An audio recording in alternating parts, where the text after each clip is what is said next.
সাল্লাল্লাহু আলাইহি সাল্লাম আবু তালেবকে কালেমা পড়ার জন্য কি পরিমাণ কাঁদছে, চেষ্টা করছে। শেষ মুহূর্তে বলছে, চাচা চাচা কালেমাটা পড়েন না। পরে বলছে, না, মানুষের কাছে বেজ্জতি হক, পড়বো না, মানুষ লজ্জা দিবে।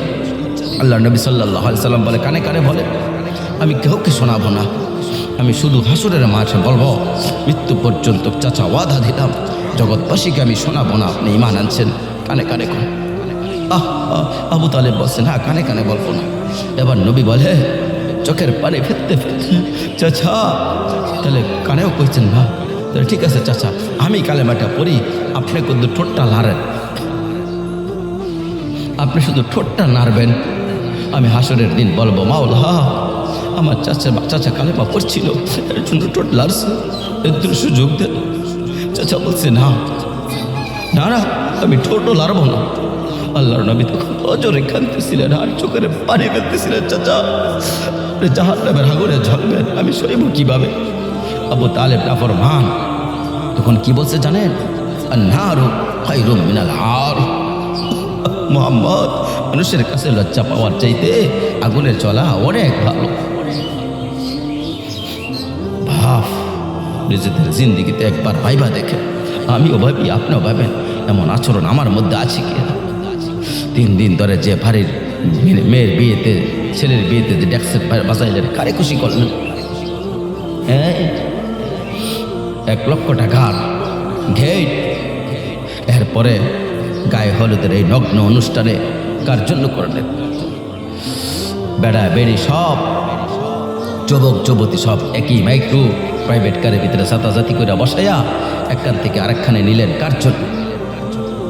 পুরা প্যান্ডেলের ভিতরে একসাথে বেড়া বেড়ি একত্রে খায়, নাচে, খায়, ফুর্তি করে কার জন্য? শুধু সমাজ, সোসাইটি, পরিবেশ, সোসাইটি মেনটেন করছে, সমাজ মেনটেন করছেন। ছেলেরা চাইছে, মেয়েরা চাইছে, বাচ্চারা চাইছে, এতে হাতে চাইছে, তো মালিক তিনি কে চাইছিল আপনার কাছে? ওনার কাছে ওনার কথা মনে হয় নাই? রাসূল সাল্লাল্লাহু আলাইহি সাল্লাম তার কথা মনে হয় নাই? বলেন, কিয়ামতের দিন নবী সাল্লাল্লাহু আলাইহি সাল্লামের কাছে কোরআনে আছে, ফাকাইফা ইদা জিনা মিন কুল্লি উম্মাতিন বিশাহিদ ওয়া জিনা বিকা আলা উলাই শাহিদা। নবীকে বলছে, আল্লাহ বন্ধু, আপনার উম্মতের প্রত্যেকের আমল নামা আপনার হাতে দেখাবো, আপনার হাতে, আপনার সামনে পেশ করব, আপনি দেখে কথা বলবেন।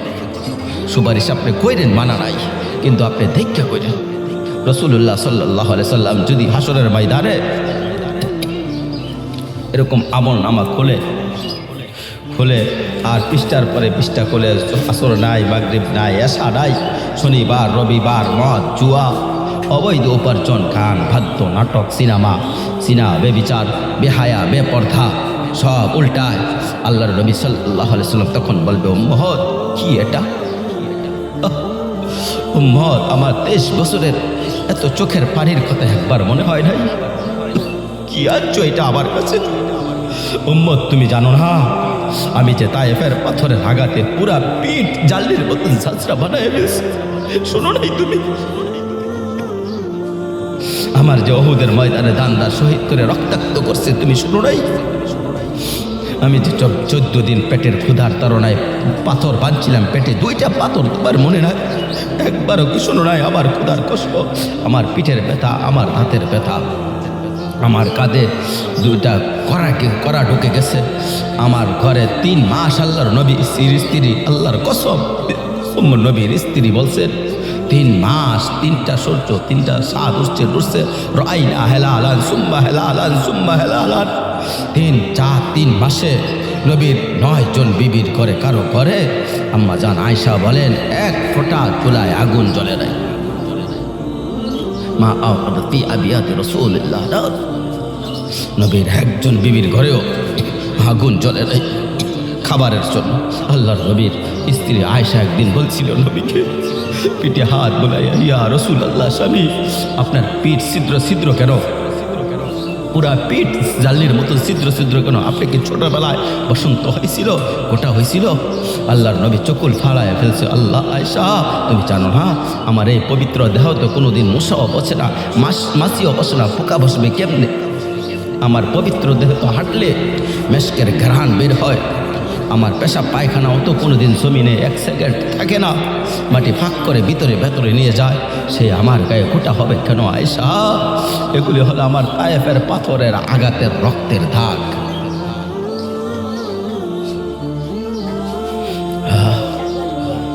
বলেন না বাপ, কিছুই মনে হলো না আপনার? এইভাবে ভুলে গেলেন, এভাবে ভুলে গেলেন। রাসূলুল্লাহ সাল্লাল্লাহু আলাইহি সাল্লামকে একবারও মনে হলো না? আল্লাহকে ভালোবাসেন, নবীকে ভালোবাসেন, আখিরাত চিনেন? এই বাপ, আমি আপনাদের সন্তান, আমি আপনাদের সন্তান। আপনাদের এলাকায় বড় হয়েছি, আপনাদের এলাকায় এই স্কুলে পড়ছি, এই মাদ্রাসায় পড়ছি, আমি এই মাটিতে বড় হয়েছি, আমি এখানেই বড় হয়েছি। এটা সব আমার আপনজন। আমার আপনজনকে শক্ত করে বললাম, আমি যদি কারে বাতিজা হই আপনি আমার চাচা, আমি চাই আমার চাচা যেন হয় জান্নাতি। আমি যদি কারো নাতি হই আপনি আমার দাদা, আমি চাই আমার দাদা যেন হয় জান্নাতি। আমি যদি কার ভাই হই বন্ধু, আমি চাই আমার ভাই 2 ভাই মিলে একসাথে হই জান্নাতি। আল্লাহ তোমাকেও তৌফিক দাও, আমাকেও তৌফিক দাও। দোয়া করি বাপ, দোয়াও চাই, জিন্দিগি বদলান। যুবক তুমি জিন্দিগি বদলাও, দিবা নিশির ফিকির আমার জিন্দিগি চেঞ্জ করেন, জীবন চেঞ্জ করেন। ফজরের নামাজে অভ্যস্ত হন। আল্লাহর কসম বন্ধু, ফজরের নামাজ যে পড়বে না সে ইমাম মাহদীকে খুঁজে পাবে না, সে দাজ্জালের অন্তর্ভুক্ত হয়ে যাবে। এটা হাদিস। মাহদী পাবে না, দাজ্জালের অন্তর্ভুক্ত হয়ে যাবে। এই সমস্ত মাথার সেলুন কাটিং চুল যেগুলি উঁচা, সামনে বড় বড় চুল, এদিকে চুল নাই এদিকে চুল নাই, সবগুলি দাজ্জালের চুল। বিশ্বাস করো, একেবারে পরিষ্কার হাদিস, মুসলিম শরীফের হাদিস। আল্লাহর নবী বলছে দাজ্জাল হবে সাবকুন, দাজ্জাল হবে যুবক, আর দাজ্জালের চুল হবে এলোমেলো। এই জন্য দুশ্মন জনপ্রিয় করে দিয়েছে, এদিকে নাই এদিকে নাই, ওইদিকে নাই, এখান দিয়া নাই এখান দিয়ে ফালাই দিছো, এখান দিকে ওষা করে রাখছো, সামনে দিয়ে চাকরা বানায় রাখছো। কি করছো ভাব? কোনোদিন জিজ্ঞাসা করো না এটা কার থেকে নিলা, ড্রয়িং করলা কার থেকে, চুলের এই মডেল কার থেকে নিলে? সেদিন থেকে বুঝি মানুষের মডেল নেয়, নাপিত বুঝি ডিজাইনার হয়। হ্যাঁ, এটা বলে একটা রুচি হলো। কি পল্লা বন্ধু, এত বাংলা, এত অঙ্ক, এত ইংরেজি, এত পদার্থ, এত অপদার্থ, এত জীববিজ্ঞান, এত জড়বিজ্ঞান, এত কিছু কই রইল ওগুলি। এরপরে সব নাপিতের থেকে যে ডিজাইন আনলো, কথা বলেন না, নাপিত থেকে কেন ডিজাইন আনলেন? নাপিত কেন মুসলমানকে সাজাই দিবে? মুসলমানকে তো সাজাইবে তো রাসূলুল্লাহ সাল্লাল্লাহু আলাইহি সাল্লামের ডিজাইন বলে। এক সাহাবী বলছে, নবী কেমন ছিল জানো? যার সারা অঙ্গ একসাথে দেখলে সবচেয়ে সুন্দর, প্রতি অঙ্গ আলাদা আলাদা দেখলো সবচেয়ে সুন্দর। আরেকজনকে বলছে, আপনি বলেন তো। আরেক সাহাবী, আমি বলি, নবী ছিলেন এমন যাকে একবার দেখলে আবার দেখতে মন চায়, দ্বিতীয়বার দেখলে প্রথমবারের চাইতে আরো সুন্দর মনে হয়, যত তারে দেখি তত সুন্দরই লাগে। তিনি ছিলেন এমন। আল্লাহ তাআলা মেরাজ, এই মা 7 আসমানের ওপরে আরশে আযীমে আল্লাহ তাআলা নবীকে নিয়ে গেলেন। যখন আরশের ওপরে আল্লাহ তাআলা রাসূল সাল্লাল্লাহু আলাইহি সাল্লামকে দাঁড় করাইলেন, এবার আল্লাহ বললেন, বন্ধু কোন আনছি জানে? কোন আনছি? যে আপনি যখন ছোটবেলা জন্ম নিয়েছেন, ছোট্টবেলায় ফেরেশতাদেরকে বলছিলাম, ফেরেশতারা আমার বন্ধুকে কোলে নাও, নিয়া আমার সৃষ্টির পূর্ব থেকে পশ্চিম পুরা দিগন্ত আমার গোটা সৃষ্টিকে বলো যে তারা যেন দেখে বন্ধু আমি কেমন বানাইলাম, বন্ধু আমি কেমন বানাইলাম। হ্যাঁ, এক আসমান দেখো, জমিন দেখো, বন্ধু আমি কেমন বানাইলাম। নাক দেখো, চোখ দেখো, ঠোঁট দেখো, মুখের চাহনি দেখো, চেহারার রং দেখো, চোখের পলক দেখো।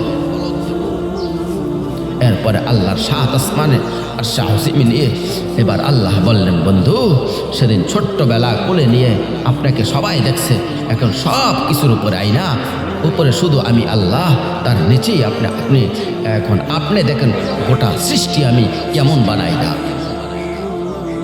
ও সময় ওরা দেখছে, আপনি দেখেন না, এখন আপনি দেখেন জগৎ আমি কেমন বানাইলাম। সুবহানাল্লাহ, সুবহানাল্লাহ। এত বড় মর্যাদা সম্পন্ন রাসূল, তাকে ছেড়ে দিলেন, তাকে ত্যাগ করলেন।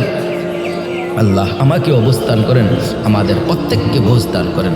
শেষ কথা এটাই, আফালা তাযাক্কারুন। আল্লাহ বলে, বান্দা আমি কিন্তু গুনাহ লম্বা হলে, নাফরমানি লম্বা হলে, আমার অবাধ্যতা লম্বা হলে, মনের চাহিদা মতন খামকালি করলে আমি কিন্তু গুমরা করে দিই, আমি মোহর মেরে দিই, চোখে পর্দা ফেলে দেই, আর হেদায়েত দেবার কেউই থাকে না। আফালা তাযাক্কারুন। আমার বান্দা উপদেশ কি নিবা না? উপদেশ কি গ্রহণ করবার তবুও তো বলেন আল্লাহ তাআলাকে, আল্লাহ আমরা উপদেশ দিলাম, আমরা আপনার নাফরমানি করব না, আপনার রসুলের অবাধ্যতা করব না। যুবক ভাইয়া নামাজ পড়েন, নামাজ পড়েন, 5 ওয়াক্ত নামাজ পড়েন, অশ্লীলতা উলঙ্গপনা থেকে, বেহায়াপনা থেকে ছোটেন।